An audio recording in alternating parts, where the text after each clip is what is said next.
great visual that I'll show you in a moment, but it's really cut and dry. So welcome any questions that you have about it when we get to that point. It's just a general broad question, like, Yes. do you, like, can you give me a background of your company, like, where are you based from, and what Sure. you do? Just, it's K-12, right? Or Yes. you do all sorts of programs? Great question. So my personal operating group does K-12 planning, Okay, boundary work, things like that. MGT as a whole, we have thousands of hours for facility master planning, boundary work, that on the facility side. We have human capital, we have AI, we have IT, we have payroll and HR, and we are working on where we also on our side have also created indoor GIS, which is creating critical incident mapping, which is something near and dear to my heart. I had one of my clients actually was in Barrow County, Georgia, that had a critical incident a couple of years ago that was terrifying. Was able to discuss some of that with them on how, because I started out as a school secretary, did that when my kid, I had twins, and I was like, well, I want to be with my kids, and so that was something that was super important to me as a school secretary, knowing that I'm the one that is stopping, certain people. And that is a great service I think that we provide that ties into a whole bunch of facility stuff. Sarah could talk about more about what MGT does because there is such a menu of what MGT does. It's kind of a one-stop opportunity for districts that could really use, if you need something, probably somewhere in MGT we have a operating group that handles that. Two of our partner companies, Cicero and Direction, you might know, we brought all of these efforts to achievement projects that is through the legislator. Absolutely, transformation, all sorts of things, curriculum, all sorts of things that our MGT does. So it's funny because Sarah's here kind of shadowing me and learning more about and diving into the K-12 world, whereas I also get to learn from her about, well, what else do we do? Because I really love building relationships with people, and I don't love sales, and no part of my job is sales, but because I'm so passionate about schools and education, I love to be able to say, well, I know I've sat in that desk. Like my best friend is my old principal, and I know what she struggled with, and I actually know a colleague and have colleagues now that can potentially support that. So just something I've really found a lot of pleasure in. So thank you for the question. Is that advancing? Let me give it a go. No. No, that's okay. I can just tell you, go ahead to the next slide if it does not work. All right. Yep, no problem. Okay, so this is kind of what I talked about, research the residential developments, gathered tabular data, set up a GIS database or GIS base map, and analyze some demographic information. We do it by attendance area, and then develop the forecast by grade, by attendance area. Go ahead and go on. This is the visual of the methodology that I was discussing, which is first and foremost starting with your student data and what that looks like, creating factors for your births, factors, creating or analyzing the student data for the mobility factor, creating and analyzing student yield factors, applying the student yield factors to residential development that we've researched. All of that is combined to create the forecast. Next, please. And next. As I said, we gather your data, we verify the data, and then geocode the students. The next thing we do is we create a GIS, and forgive me, let me just briefly explain GIS. GIS is a geographic information system. It allows us to do the spatial analysis. It's, if you've seen our maps, it's not just map making, it's putting everything in layers on maps so that you can look at, visualize things and do queries and understand what's happening in your areas.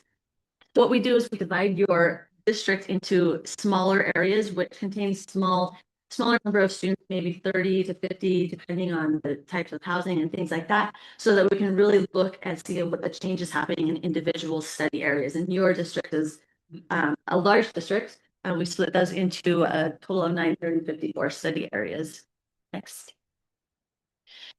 Here's just a student density of your district with where the most dense areas are in the bright yellow and the more sparse areas are in the blue. And obviously this is just a portion of your district. Way over to the west is less, very sparsely populated.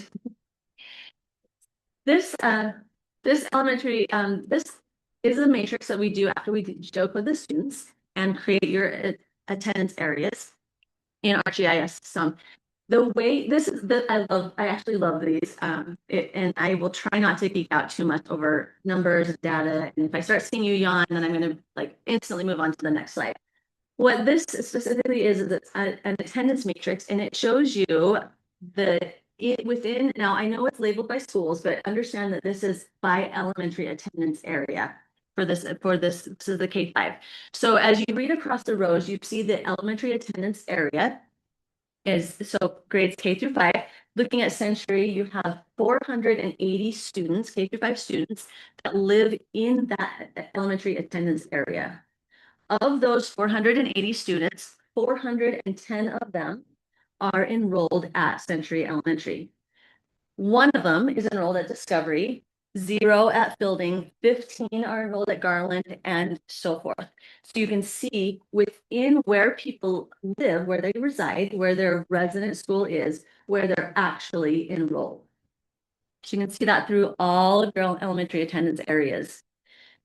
To see the enrollment, yeah, go ahead. Question, are you gonna share these data slides with us? It's in the workbook. Perfect. Yeah.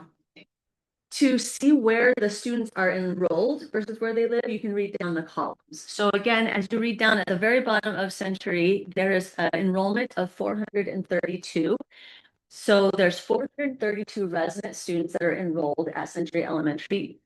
410 are living in Century Elementary School. 9 live in the Discovery Elementary attendance area, 0 in Fielding, 2 in Garland, and etc.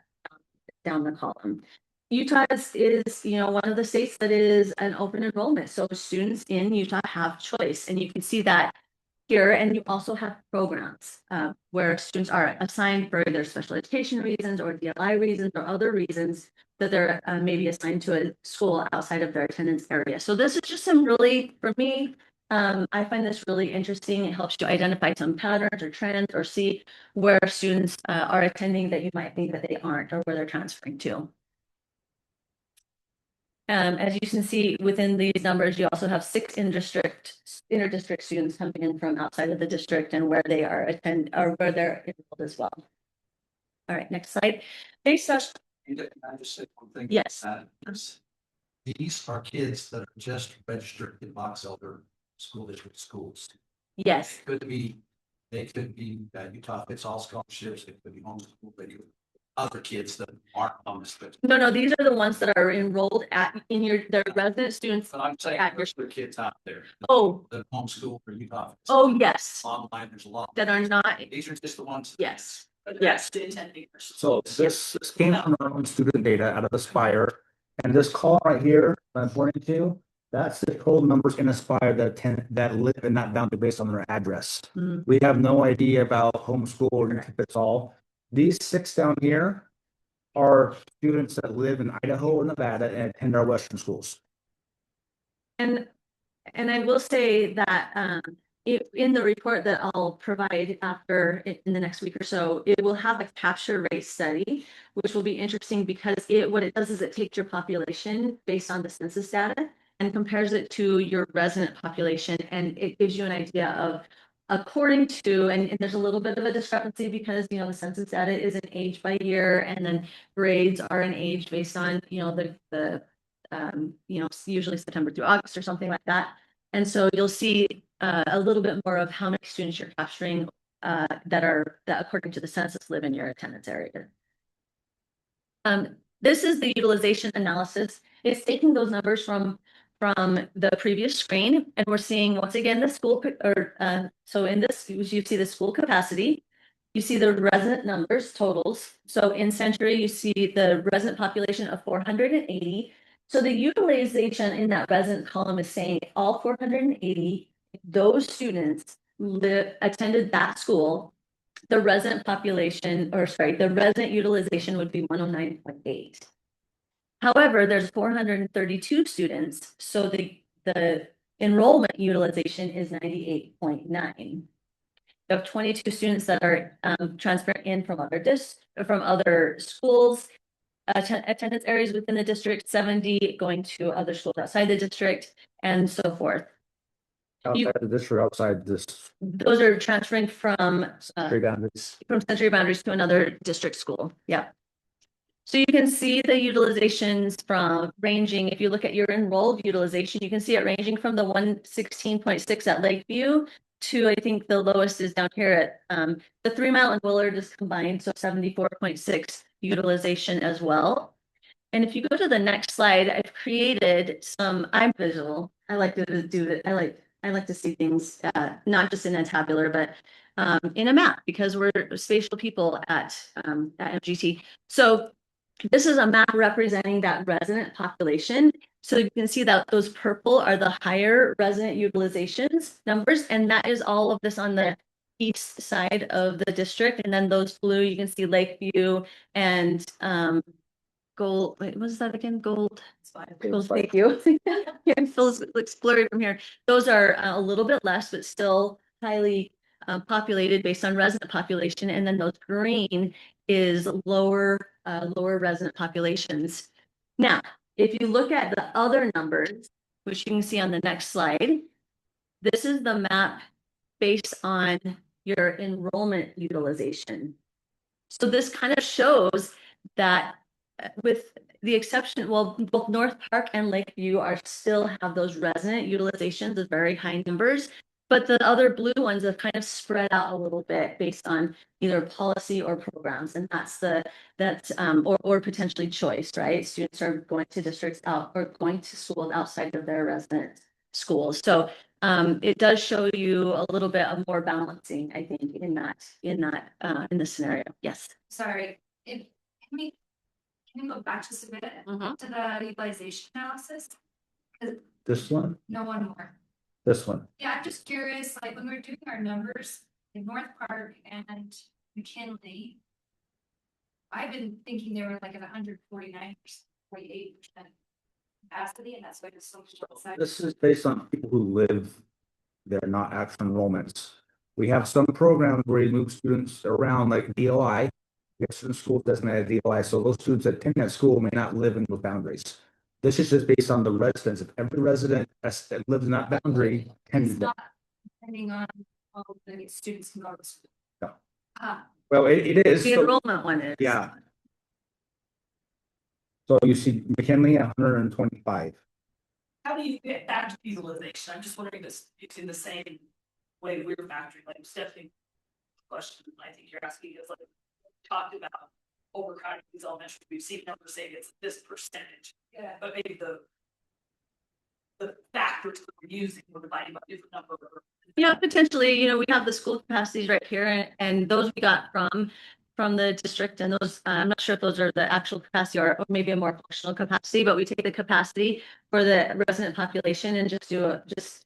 This is a functional capacity, so we look at where we have spaces to put students, classroom spaces based on what our capacity looks like.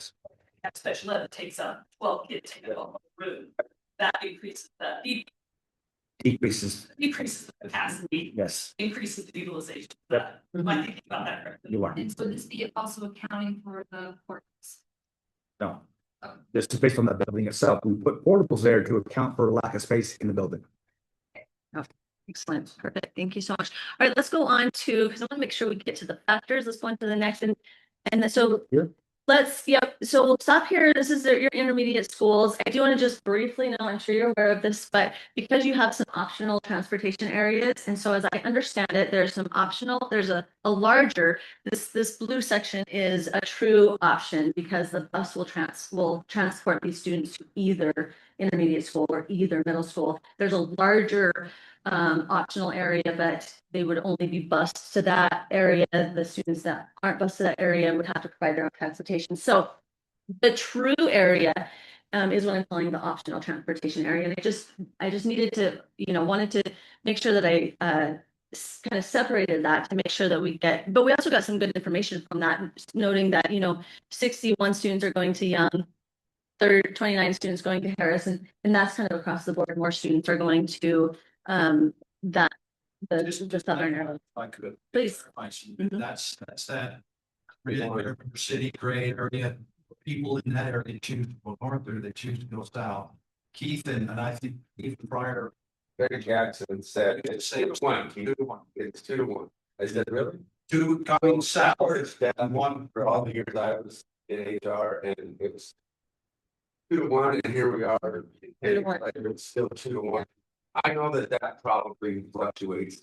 Yeah, 60-40 or, but in general, Right around there. it's about. Yeah, and we bought, we'll pick up within that area and go either way, depending on, and it's, I don't know, is that 5 miles across there? I don't even know that. I think it's 3 or 4, Is it 3 or 4? maybe 5 miles at most. Okay, so it's not like it's costing us a lot of money. No. But it's Honeyville. Yeah. They're All the big cost, yeah, I realize. It's maybe a little level. Yeah, okay. all right, let's move on to the, Geographic area, each can put them in like the. they have their own geographic area. So if you go back, so you see how, so Harris would be just the section in the darker purple, Young is just the section in the green. The optional transportation area is that blue section. So if we look out here in this last line here, 90 students live in the optional area. Of those 90, 29 go to Harris and the remaining go to Young. Okay, yeah. Yes, absolutely. All right, let's just go through this. So utilization for the intermediate schools, you've got the 90, a little bit higher in Harris, a little bit less in Young. And we'll look at the middle schools next, if you don't mind. And because I think these are in your packets, so I'm just gonna kind of, since you kind of understand it, I'm just gonna kind of breeze through these a little bit and then we'll get to the factors. Same thing with optional for middle school and as well for the high school. And again, that same split, very similar.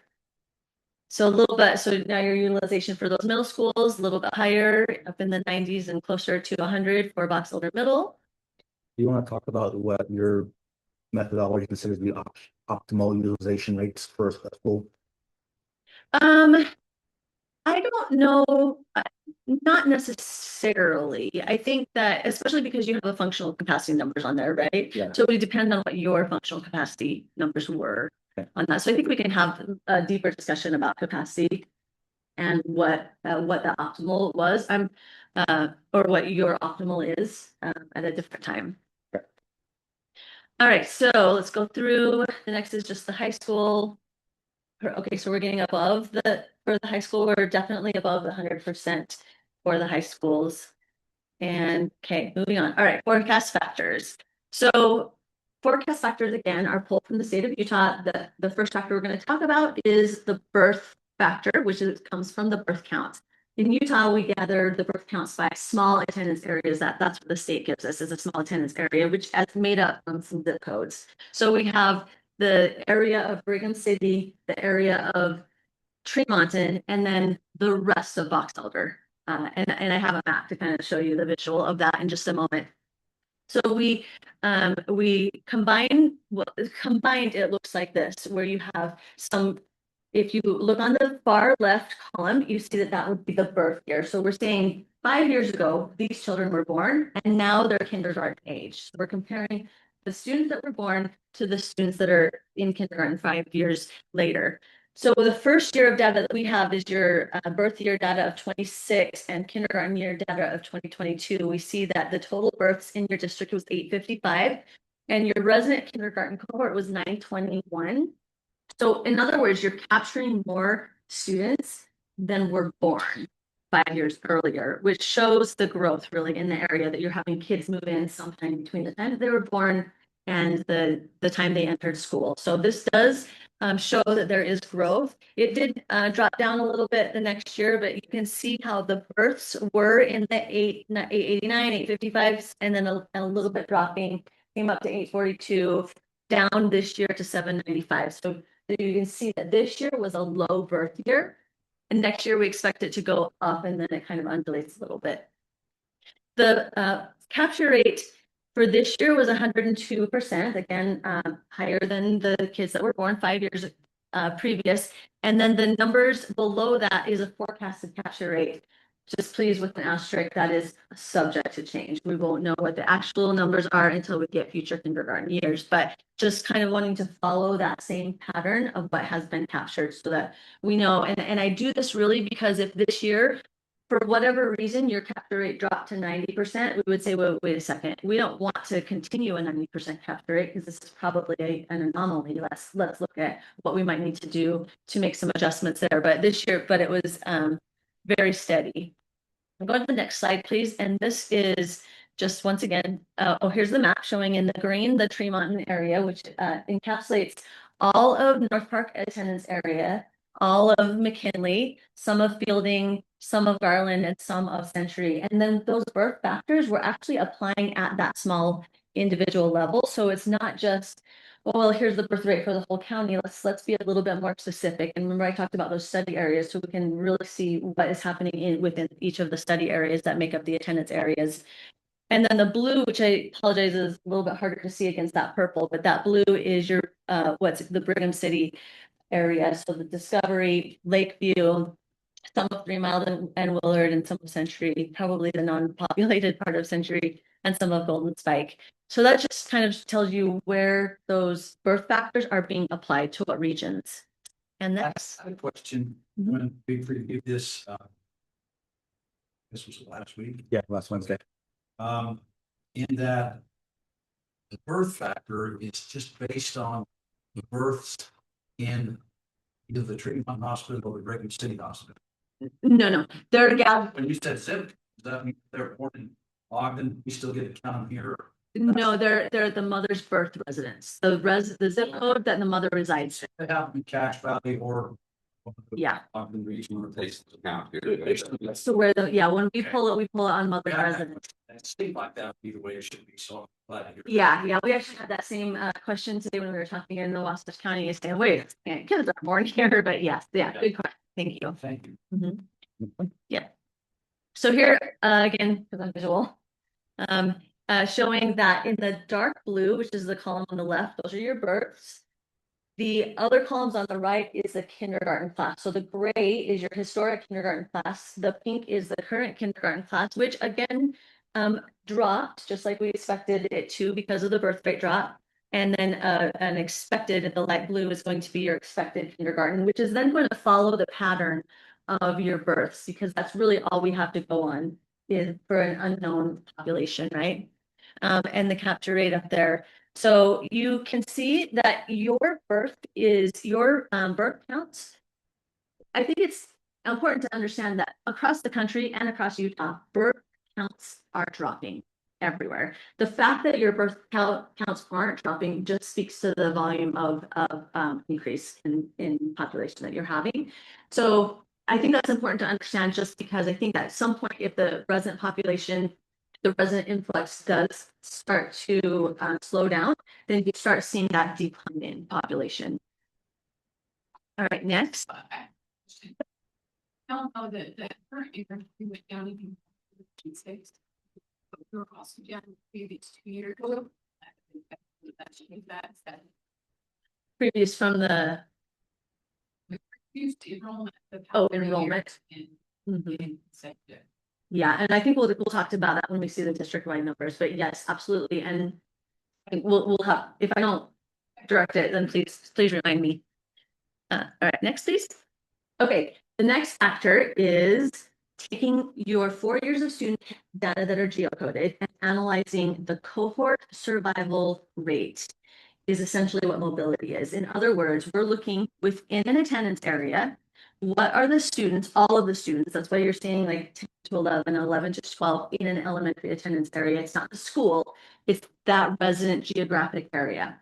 What is happening as cohorts go from K to 1, from 1 to 2, agnostic of residential development. So we take the areas of residential development out of it so that we can only look and see what's happening in your existing homes. Okay, we want to know what is happening outside of residential development.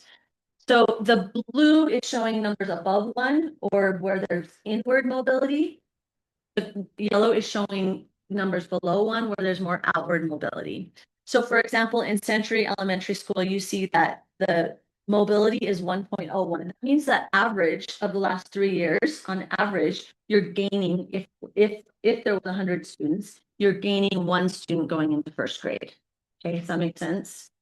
So you see a couple of things, maybe I'll just point out because I'm really used to looking at these sorts of charts, but you'll see that 8 to 9, this is very normal to see a jump in 8 to 9 as kids are going into high school, right? We'll see them coming from maybe a private charter homeschool, something like that. So you do see an increase there. We have comparing.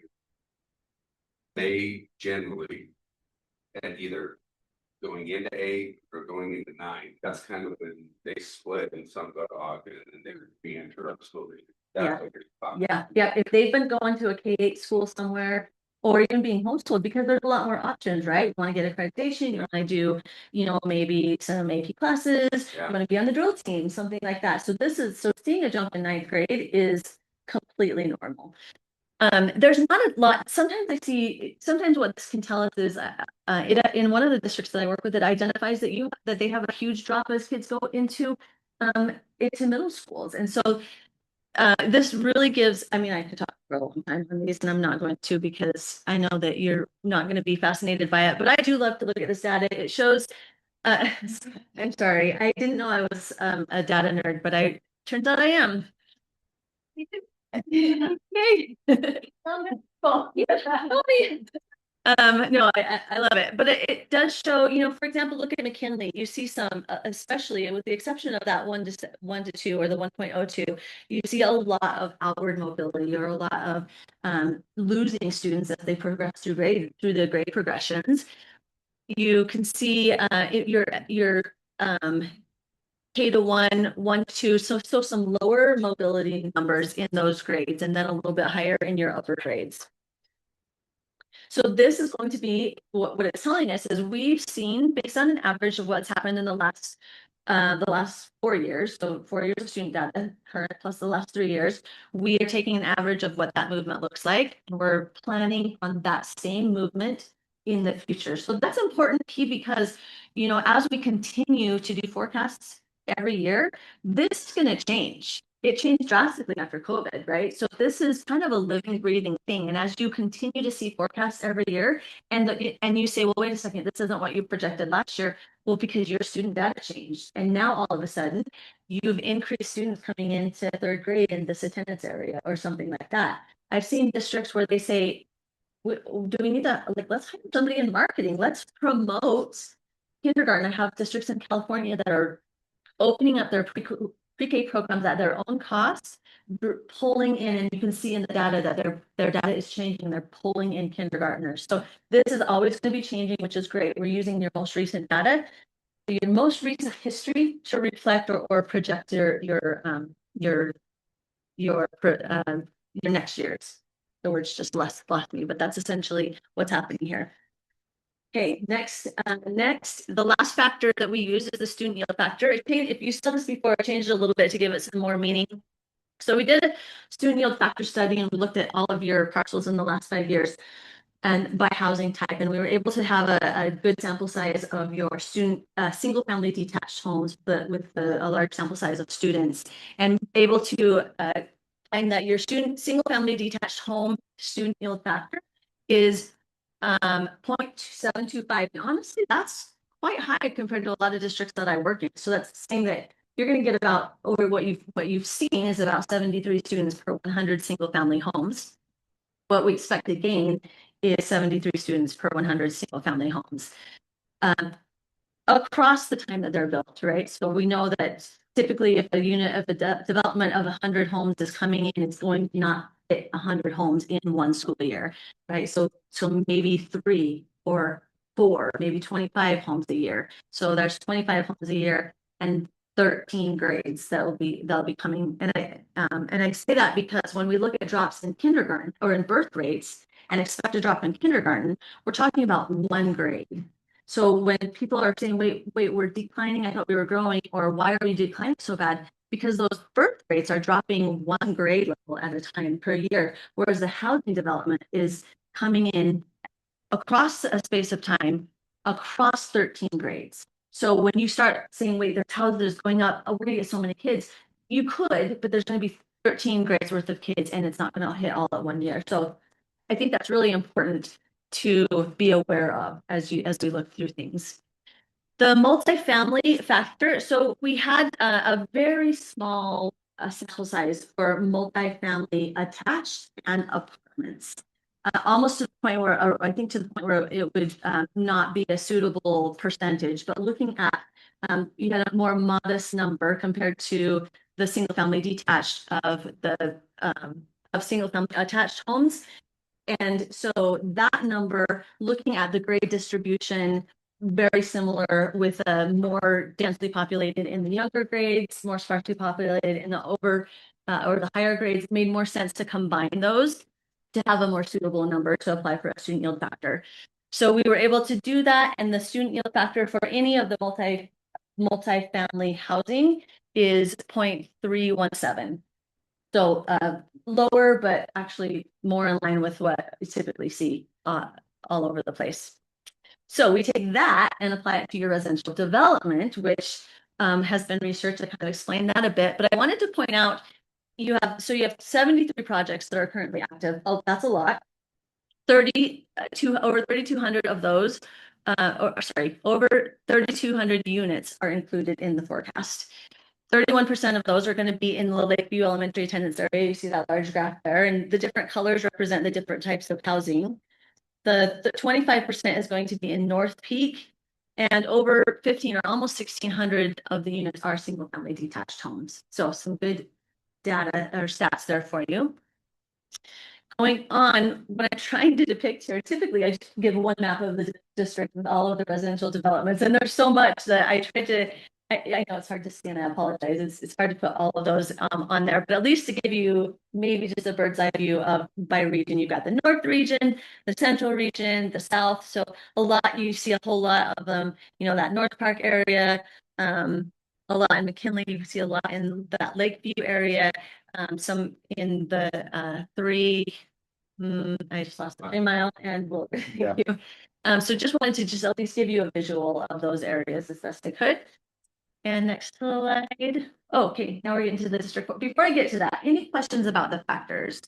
I do tend to talk fast myself, which my own ear sounds normal, but then if I ever hear myself back, I'm like, wow, I should have slowed down. So do I need to? I just want to ask, Yes. not clarifying, just to repeat. Every 100 single family dwellings, there's 73 students. Single family detached, yes. Yeah. Yeah. So Yeah. 1,000 at zero to that. That's for every 1,000, there's 730. Mhm. And you said up there that there's 1,500 of those that are right now getting. And is that correct? Mhm. So basically, do the math real quick, that's 1,100 possible kids according to your forecast. Until they're built, right? Yeah. Yeah. While they're. Yeah, and some of those, I will say this, some of those are applied to the latter half of the forecast here, right? We know that they're approved, or we know that they're on some of them. I literally was doing this and it was like last night this one got approved. I'm like, oh, got it. Avian Shores.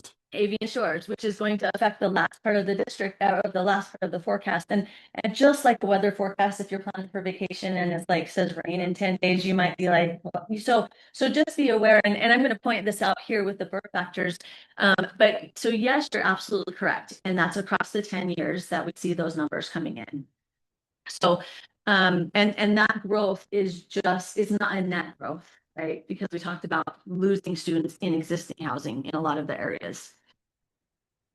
So this is just has a conditional formatting on it. Both Neil and I like this. It draws the eye to the highs and the lows, the highs being the darker blue, the lows being the more purple.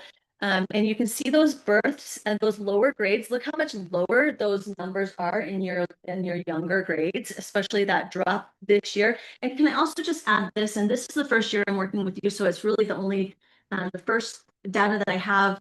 Hard to speak to it specifically with Box Elder, but I work with several districts in Utah and others around the country, and we have seen all across the country an unexpected drop in student enrollment this year. more anecdotally than anything else, because a lot of times we don't have specific data to tie it to. And a lot of it is speaking with districts and what have you seen, but it's, you know, potentially the political climate, whatever it is, there's an unexpected drop that's happening this year. It'll be interesting to see next year if we see some of that rebound. But this is almost like COVID, like where we're just across the country, we're just seeing really low numbers. And talk to Ogden, talk to, you know, a lot of other districts that are like, yeah, we're seeing the exact same thing. So it's expected to have a lower kindergarten class because you had a drop in births, but was this really going to be that low? And so next year I'm glad we're doing this multiple years so we can get some better or more data, hopefully more conclusive data. But actually go to the next, go ahead and progress forward, because this is going to, this just shows you how that mobility affects as grades progress. You're going from one to the next, and how you can see those 806 students are not just the mobility, but with the mobility impacting, it's going how you have the change to the first grade and change to the second grade. Next progression, please. And this shows just showing that the housing is included in all of the future years of that forecast. And the next one shows how the birth rates are impacted. So when I say that that's how we determine first grade, I don't want you to, or sorry, that's how we determine kindergarten. Sometimes I think in our minds that we're only thinking kindergarten, but we're using birth rates to understand or try to forecast next year's kindergarten. But the year after that, it's the kindergarten and the first grade. And the year after that is the kindergarten, first and second grade, to the point where the second half of the forecast, those kids aren't born yet. So we're going based on continuing trend of what we currently have, which is again why it's really important to keep up forecasting, because next year, what we projected of kids that aren't born yet, but we get the data next year, it might change. And we might say, well, now we're on a new trend. Well, let's modify this a bit to see what, so that it's again, that second part of the forecast is the first half of the forecast isn't more reliable because, you know. Understanding, we used to do a 3-year trend. What do you use? How do you know if there's another trend? Oh my gosh, that is so debatable. I just wondering in general, I mean, how do you, well, I guess. Yeah. It's a simple way for me to understand. No, I think 3 years. I always say, like, you don't know until the second year if you're gonna, if it like if the second year comes in, you can usually tell if that's an anomaly. You don't always know if it's a trend until like the third year, right? So and even then, I think if it drastically changes, I'm like, "Ooh, let's just keep maintaining, especially with birth rates. I kind of like to, those last years, I don't like to use necessarily an average. I more like to say, I think we've actually done a kind of a review of some of our old forecasts and say it's really better to just kind of do a straight line, because you don't know in this area, especially, we don't know if it's going to drop like typical rates in Utah, or we don't know if it's going to grow because of growth. So good question. Yeah, I wish I had a better answer. But if you go to one more, we'll see the forecast again. And let me just check. We're okay on time. Yes. So again, you are not declining like most districts that I'm working with. Even in higher growth areas, you have this might look like a decline too, but this really is a really steady, stable forecast. And you expecting growth, right? We're expecting growth because we see all of the housing developments, but the housing developments are not necessarily, they're counterbalancing the decline in the population, which you can see with the lower numbers, and the mobility, where we're kind of losing students within existing housing development. So this it might not be exactly what you expected, but this is not bad news for the district. This is a really steady, as opposed to a district where I'm like, you see a really sharp decline, and not just in the projection, but in their recent years as well. Any questions about this before we move on? This right here are only your resident numbers. It doesn't include any non-resident students, which you don't have a ton of. All right. Only forecast birth rates, or did you include? It includes birth rates, the student yield factors, the housing development, and your cohort. So it was just that section that was impacting birth rates. Yeah, and I really just like to point that out just so that you can have a visual of what birth rates are really affecting. I just think that's really important. Yeah.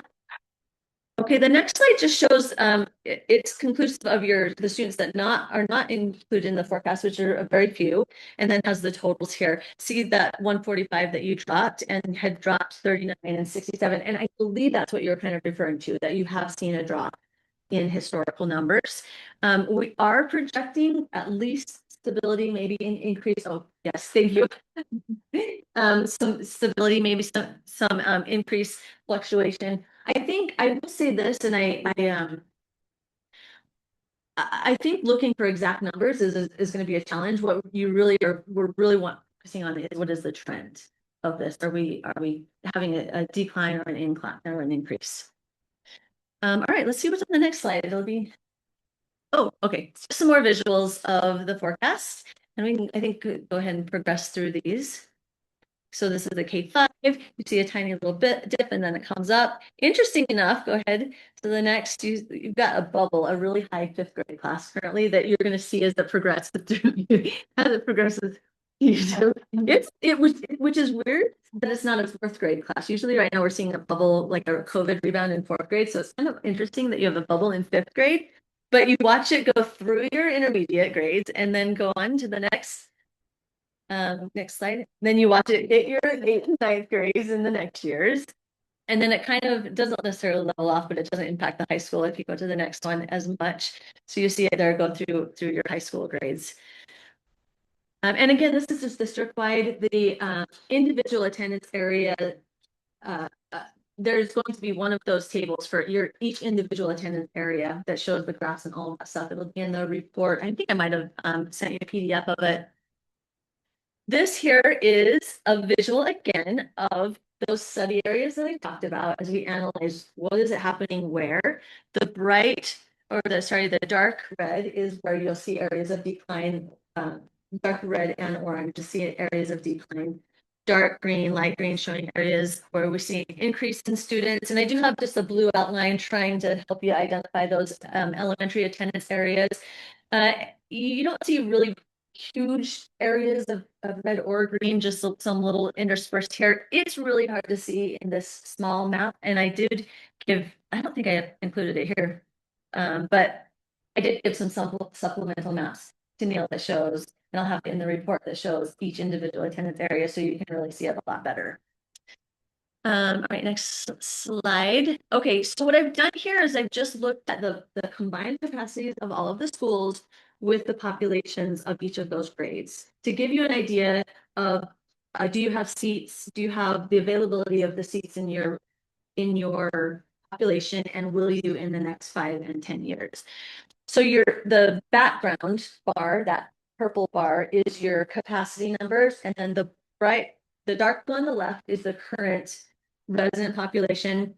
The next is the 5-year forecasted population and the 10-year population. So you do see that you have your meeting, and yes, we have portables. This is not including those, which I think is good, right? We don't want students in portables if we can help it. So you see that you're really, really close to reaching full capacity of a combination of all of your schools in K through 5 and projected to increase in the future. Your 6, 7, 8, 9 are close, a little bit tight, and then your 10, 12 is exceeding the current functional capacity. Next slide shows the more breakdown of by individual elementary attendance area. I know you have concerns of all of the grade levels, but I know specifically, at least Neil and I, we've talked a lot about your elementaries and the future of your elementary attendances or elementary schools and whatnot. So I wanted to give you an idea. It shows you, whenever I always think about, is there a need for boundary adjustments, boundary modifications, new schools, school consolidations? That's something that we discuss and have work through with all districts.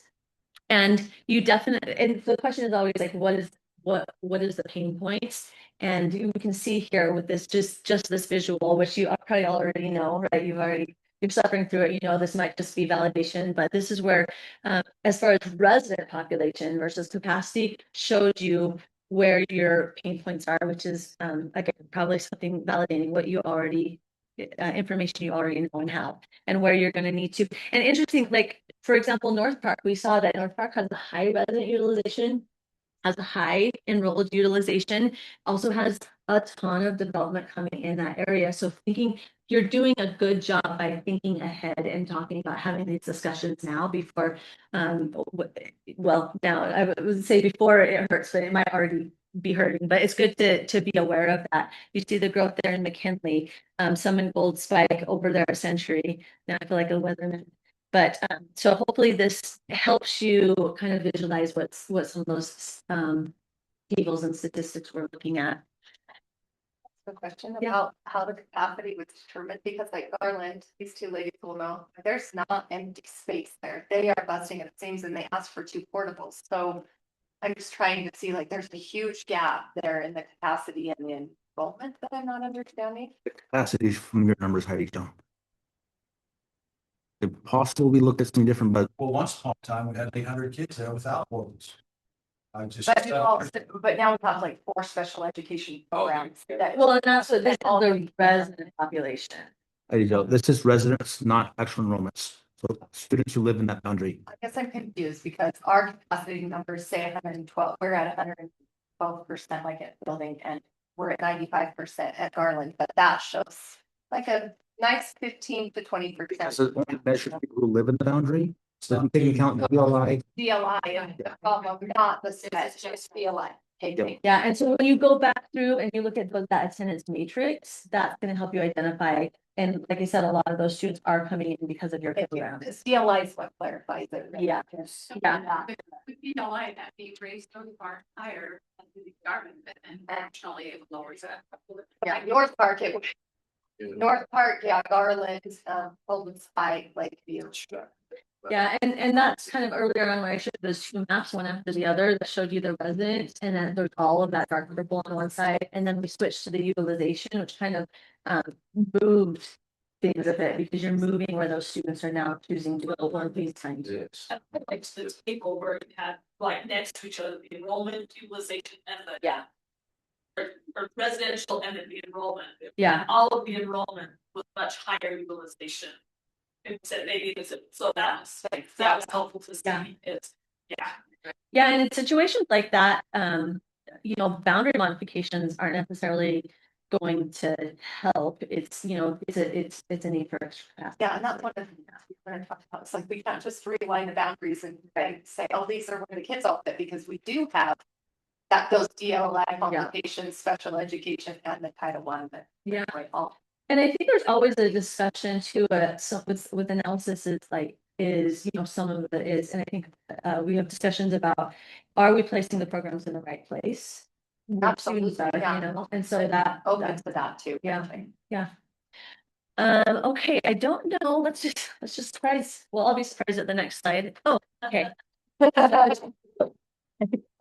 Short memory. Okay, in summary, just the totals, and kind of, we already saw this before. I don't think the next slide, I think, is just the bullet points of, oh, sorry. Let's just go ahead and click them all in. There you go. This is what the problem is when I don't play the thing by myself. So birth rates stable, showing a slight upward trend. Likely based on the new growth. Mobility is stable, showing some outward mobility in the lower grades. Residential growth will have a significant impact on the forecast, specifically in Lakeview and North Park. K-5 is projected to exceed elementary capacity within the next 5 years. As you saw, overall, the population is projected to increase, and the K-5 is going to be projected to increase even more than that. And that is my presentation. I'm happy to answer any other questions that you have. Mine's back. Slide. Right there. I gotta fix that new template. So on that, if I'm reading it right, K-12 over the next 10 years. See if that. You want to tell them what you told me about your forecasts and how accurate they are? The 10. I mean, it's all based on moving back, what you said, but It is. that's the.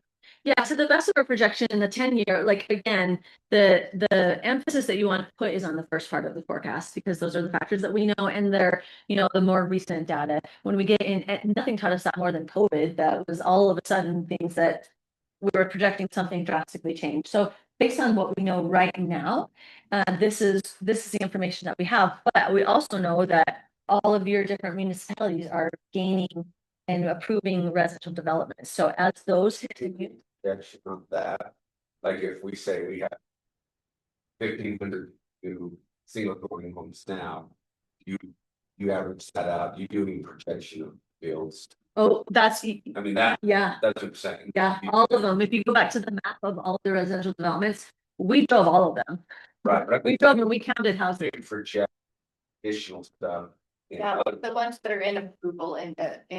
But Oh, that one approved, that's not always a discussion to have, and I like to work collaboratively with districts, and we did add some numbers that we like AV and Springs, where we're like, well, if it's shores, saving shores, where it's recently approved. We don't know exactly when those are gonna hit the forecast, but we don't want to leave them out because we know they're approved, but we also know that infrastructure and this and that and other things happen. So that's why in collaboration and discussion, and also discussion with the planner, we're like, okay, we're gonna put this in this year, which I think was hitting in like 2029 or 2030. It was, or 2031 maybe. It was later in the forecast. And as we continue to revise and refine, every year we'll go back to, like, we're not stopping. Every year we'll restudy and recontact the planners. We'll drive it again and say, do we have a better, did it change? Did they now? Because sometimes developments will say, okay, well, now we're actually going to decrease the number of, we need to increase the lot size or whatever. Sometimes the city has to make some changes. So we'll revise, and every year we'll make it better adjustments on those things that we don't know. And there's also times where, we've driven and we say, wow, we also use some really high resolution satellite software called Near Map, which sadly only flies over the south portion of your district. And once we get to Tremont, it's the satellite imagery that you can go back through every year and see the change. So I can look at a residential development and I can see 10 homes. And then the next year, now there's 20, like, it's really great. But like Tremont in the north is like, oh, I just wish I could see what happened those years. So we might say, okay, wow, this is growing so fast. We think 20 of these units are going to be, or some of them, even talking to, was it Jeff up in Tremont? He was like, these are going fast. These will go, and these condos are going slow. But next year we might say, well, wait a second, we thought these were going fast, and there's only this many built. And so we'll make adjustments to the forecast. That's why I kind of call it like this living breathing thing. Yeah. All babies born don't go to box those positions. Probably. We say that, but is there a way for us to go birth and enrollment in our county? We know the number that are not. Because we have speculation. But Yeah. is there a way to track at least enrollment into first grade or kindergarten from birth? I know it's hard. It's so hard, especially because your capture rate's over 100%, which makes it really hard. I don't know where it's coming. In districts that are like 85%, 85%, you have like really stable data, but when it's over 100%, that just tells me like that's a really hard thing to predict, because we don't know how many of those kids, like what percentage moved in, and what percentage were born there. Unfortunately, we don't have that. So an example of that is on enrollment, we don't collect birthplace data. So if districts did collect that, we could have that data point across the whole state of, you were born here, but you attend here. But there's a gap in that data. Yeah. I know we have, what is it? I lost it. Marcy, Alexis, the homeschool ones go out there. I mean, we have that number, but we don't always have a grade or whatever. So, Yeah. So.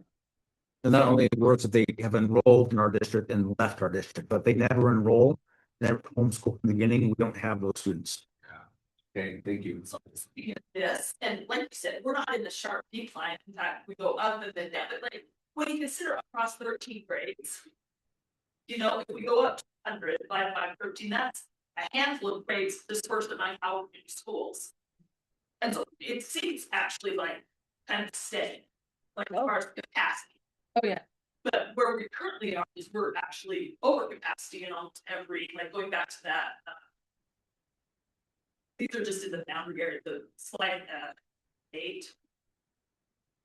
We're looking at attendance areas, capacity, student utilization, and I don't know where it goes from That, like looking at our enrollment, our utilization, 3 miles lowest at 74%, and the next lowest is 94% of discovery. But everybody, as those, all the pretty, or 98.9, basically 100%. Beyond. So forecasting, I see it's kind of going to be steady. Obviously, we have forecast, I wish I had those as well, but based on what our current numbers are and where we anticipate to go, if we're low now, we're going to continue to be. It's not like we're saying, okay, we've got to build 3 new schools for all this growth, but we have needs now. Does that make sense? I think I understand what you're saying. You definitely have needs, and we saw that in that slide where you have some resident population way higher and growth coming in, right? You have areas that are hurting. They need, and we just talked about it with, with Garland and Fielding, there's some areas that that you need to have some capacity in there to relieve some of the other schools, especially, if you're looking at staffing and things like that. Because it's not, I don't see decline right now to the point where you're going to have relief in the near future. It's going to be, it's going to be maintaining what you already have. And if you're already feeling the pressure, then that's going to continue.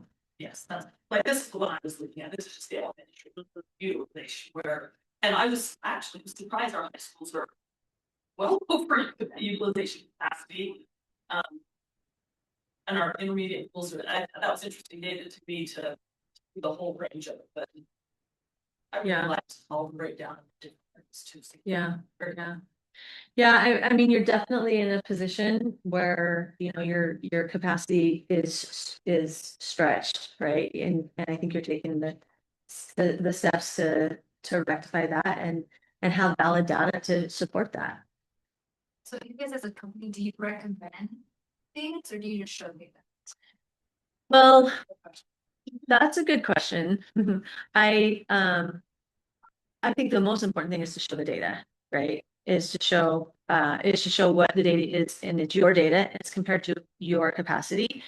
We didn't do a capacity analysis. I think if we were to do a capacity analysis, it would be more of a conclusive, because we did the analysis, and not that I don't trust your numbers, because I have no reason not to, but it would be more of these schools are, definitively overutilized. I will say there's definite data on the not having equitable access when you have overcapacity, and when your schools are both over capacity and under enrolled, right? Both of them. So officially a recommendation, I don't know that. I mean, I can say this, it's clear that your capacity is at the stretch for sure.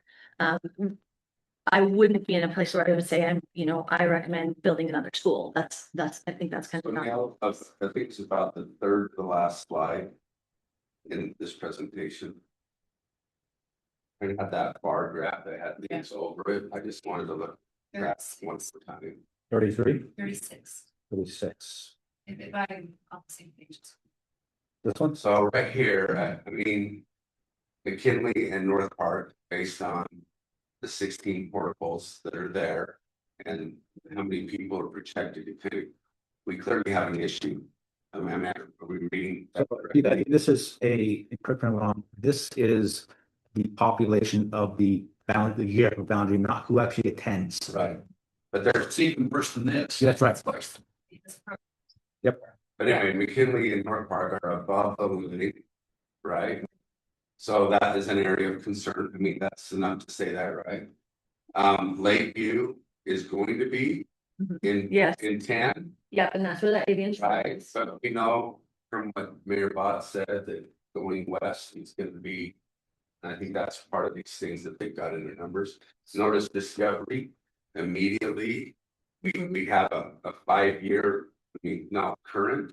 Yeah, your current numbers are above, but Yeah. see a drop coming in Discovery. Yeah, so, and Maybe just put back each question you asked earlier, but I understood that if you were picking everything together to put the forecast, you took in kind of the same rate of growth or a little bit more, but we didn't put growth stagnant. Right? So even though we may not know all of the subdivisions that we approved, we did take into consideration that there would be additional. Only the ones that we know. We didn't make any assumptions about ones that have not to, That's the. Planning commission wants to- yeah, if they have not gone to the planning commission, I didn't make anything up. So you didn't project. No, no. Even though we have projections out there, you didn't take those into consideration. When you say you have projections out there, what do you mean? Well, like with the thought, he's going to say, hey, and then Oh, and yours. we're gonna yeah. do all that But stuff. you're not based on what's actually been what's approved. actually, yeah, good distinction. Yeah, we're not inflating based on, Mayor Bob said that. North Day. yeah, His group of people, and they're talking about these, that they're developing and working, they just haven't been officially. absolutely. So that's great to know and keep track of because this is what we know. And then what we have heard could increase. In actual. Correct. So, point of clarification, we are engaged in a 3-year study with MGT, so we'll perform the same exercise next year and the following year, and we can compare the data to see where the trend go in which direction. It's fine to clarify that. Yeah. It's 2,000, it's not. Yeah, great question. And it's actuals based on what is actually, yeah. It's just the definition of actuals. But I think the part of why the 5-year forecast is much more reliable than the 10-year forecast, is the 5-year forecast has baked in, this Yes. is being built, this is going live. Regarding recommendations, one step that might be helpful to take next is that the overlap of enrollment plus program plus space type feels like an important thing for y'all to look into of like, what's the functionality of these rooms? What are the programs in them? Because that dramatically changes the picture. And that's an important next thinking step for how you're in some of those spaces. Absolutely. Are you hiring? I love this stuff.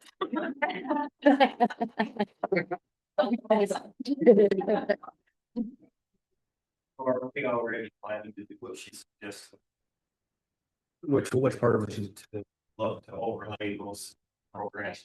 Yes, I will get the underlying data from her about programs in these each schools, resident, we'll make that analysis going forward. and we'll be here just for hours a week. So in doing that, I'm sure that involves that you don't keep, right? That's a team things, you guys would have your expertise. in So- individual areas. I'm gonna clarify, what we plan on doing is kind of looking at the actual data of which students are in a school for a program. We broke it out into DLI, youth and care, special education, and Title I. If we have that by school population and whether they're a resident of that school or they're transferred in, if we have that detailed data, we'll get that from MGT and then we'll consult with the leadership team, our program people, to talk about why we're having these things and why they're not in that space. I just like the team involved in every step. Yeah. I asked about your summary analysis again, when you talk about K-5 student population. That what we anticipate to be in our district schools, excluding charter school, excluding. Yes, That's your projection for the district. yes, based on the resident population. They, So on that issue, did sharing. So. I think, so so we'll go back to the factors, right? So we have the birth factors, which is you looking at actual rate of change until we don't know who's born yet, and then it's trend. So the last part of the birth factors is a trend because we don't know how the kids that were born, they're not born yet.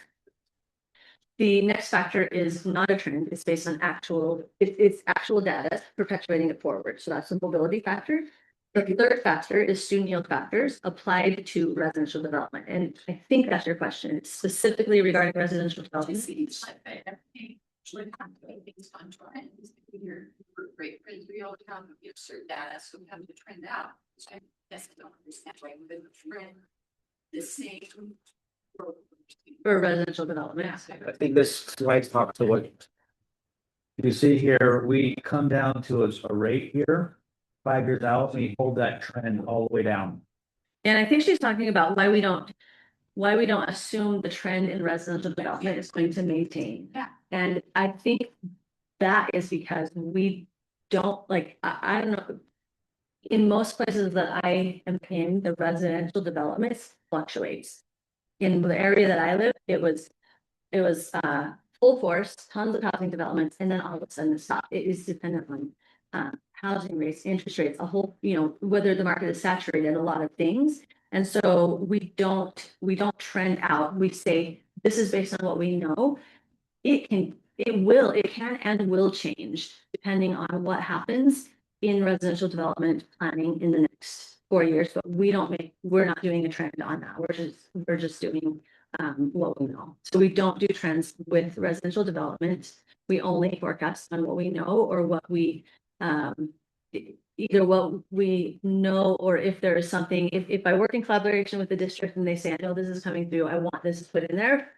We can do that with an asterisk saying this is put in there, but it's not approved or something like that. But otherwise it is just what is based on what is there. And that's why sometimes in districts you do see a drop off towards the last part of the, year 8, 9, and 10, because we don't have the residential development in there that could potentially come through.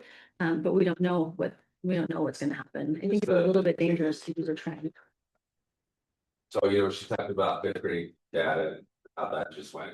And there are over 1,000 fifth graders, which our others not. But they specifically came from Discovery and Century that year. And there were 2 big projects, one in Corinne, just west of kind of the town site. And then it was Discovery, the old golf course, at 3 phases. And they all came in, for whatever reason, they were all fifth graders. But I mean, that was where the big number, and I remember going, holy cow, is Corinne, the Century now going to go off the charts? And it stopped. It was a 1-year glitch. And Discovery, we had to run this fifth grade all the way through, and I'm like, this is going to be a problem. But then it stopped. Yeah. And now they've got the new one coming. So I think you bring up a point why you can't necessarily project. Because I'm like, this is going to be a problem in Century. It's going to be a problem. Discovery. But it's like, that's not that they came in, whatever. They were all born in 2008. Yeah, I'd say I have twins that are born in 2003, and I swear every kid that I ever saw was born in 2003. I'm like, what's happening? And that was like the highest graduating class in the high school one. District-wide analysis, but Yes. 3.9%. The next 5 years, K through 5. Does that translate to an issue for people? Is that a number we really need to pay attention to? I think I think like the specific number, the specific percentage. I think what it's saying is that your K-5 population. So in the district. What is it on? Last. What number is it? I don't I see. think it's the second to the last. It's one with all of the bullet points that don't work well. My show my numbers. Yeah. I think it's the last slide. Yeah, it's the one right before the thank you. Yeah, this one's 0.9%. I think one of the things that's showing is that it is your younger population that is increasing the most. You have a gain, a net gain K through 12 of 1.6, but the K-5 is growing 3.9. So I think it's pointing towards where the grade distribution of that growth is going to be most. It's going to hit most, which is in your younger grades. Another way of saying that is the pressure on our elementary schools to be greater than our high schools going forward next 5 years. Yeah, I'm just trying to grasp the magnitude of that 3.9. Does that mean? I think we have a chart here, right here. I think what will help is the chart by individual elementary attendance area, which the bar capacity was built from, which shows you where that growth is going to be. And the one that's for individual ones shows you, more specifically where like larger bubbles of grade cohorts are. So that's going to be good information for you to a little bit better analysis. And it shows In the north part of line. yeah. That what you're talking about, that one where there's a purple with the. Yeah. the things. And by elementary attendance area, I have a chart, all grades, so K through 5.